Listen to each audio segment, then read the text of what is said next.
এখানে গণনা কেন্দ্রে গণনা থাকবো এবং সবাই মিলে আনন্দ উৎসবের মাধ্যমে আমরা এই যে গণতন্ত্রের উৎসব সেটাকে পালন করব। সবাই নমস্কার, ধন্যবাদ। সর্বত্র ভাবে আমরা রুখে দাঁড়াবো। আমরা কোনোভাবেই আপনাদের সেই অন্যায় আমরা মেনে নেব না, রাষ্ট্রবিরোধী চক্রান্ত আমরা মেনে নেব না। এবং আগামী 12 তারিখের যে ভোট গণনা হবে সেই ভোট গণনাকে প্রভাবিত করে সেখানে উচ্ছৃঙ্খল পরিস্থিতি তৈরি করার চেষ্টা আমরা যে কোনো ভাবে রুখে দেব। তার জন্য আপনারা সতর্ক থাকুন। আমাদের সমস্ত কর্মীদেরকে আমরা আহ্বান রাখবো, প্রশাসনের পাশাপাশি আমরা যারা ভলান্টিয়ার্স আছি আমরাও শান্তি শৃঙ্খলার কাজে আমরা আত্মনিয়োগ করব। আমরা প্রশাসনকে সহযোগিতা করব।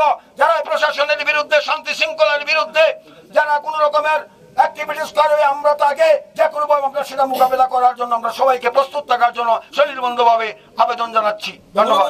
নমস্কার।